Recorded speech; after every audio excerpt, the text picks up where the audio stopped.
Page 28, Level 1, Faber and Faber. The song is called Kites in the Sky. In this song, we're going to be playing broken thirds. Remember, thirds are in reference to intervals, the distance between two notes.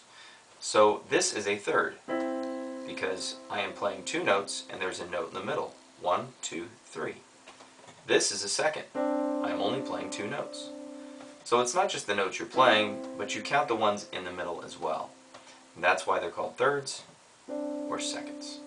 It's just the distance between two notes. Now in this piece we'll be using the damper pedal, so have your foot ready on the pedal. And we're also going to be crossing our left hand over our right hand. And we're going to learn that technique. Let's watch me play this song slowly. I'm only going to play to the fourth bar. We will talk about the last three bars at the end of the video.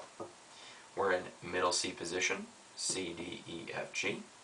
And then we move down to the C below it and put our pinky on it in our left hand. 5, 4, 3, 2, 1 on C, D, E, F, G.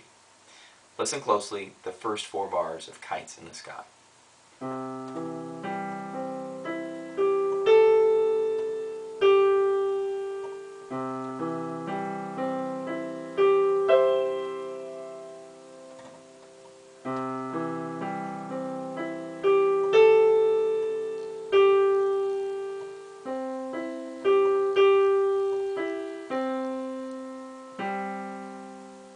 That was the end of the first four bars.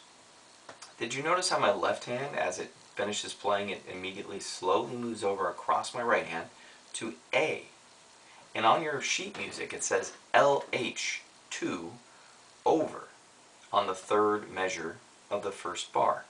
That means left hand crosses over the right hand to A. So watch again as I play, and the second I hit the last note that the left hand plays in the first measure, I immediately start to move to A. Watch closely.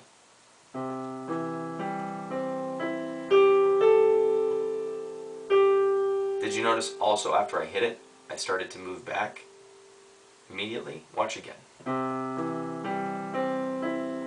Move back. And again. Move back.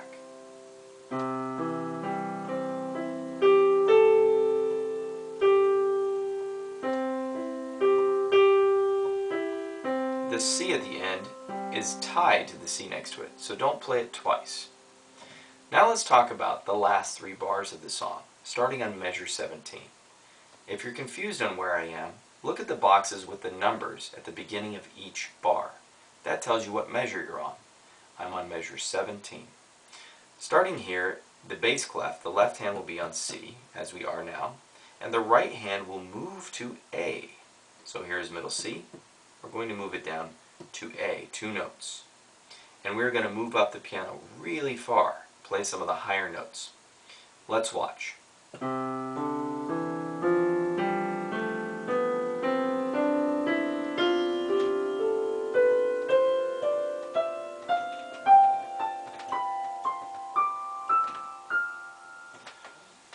Now I just played the notes that were on the page. We went all the way up to this F. Let's look how far away from middle C that is. Here's middle C. We play it all the way up there. Let's do it again. The left hand, here's middle C. Left hand starts octave lower. Right hand, one finger starts on A, B, C, D, E. Watch again as my left hand crosses over my right hand right next to where the pinky is to get in the new position so that we don't pause. And when my right hand crosses under, I go right next to the last finger note of the left hand to get in position. Watch closely. C, A, okay.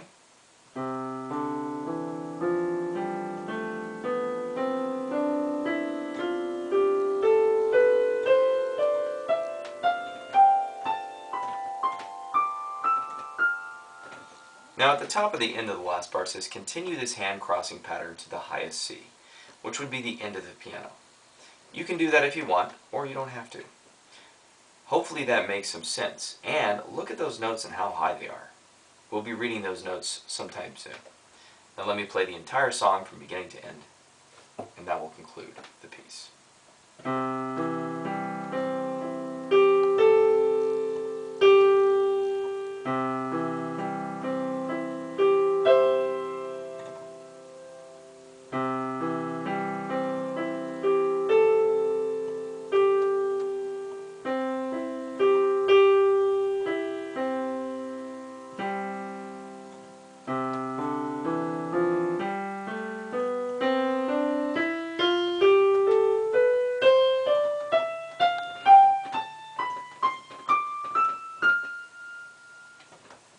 This concludes Kites in the Sky.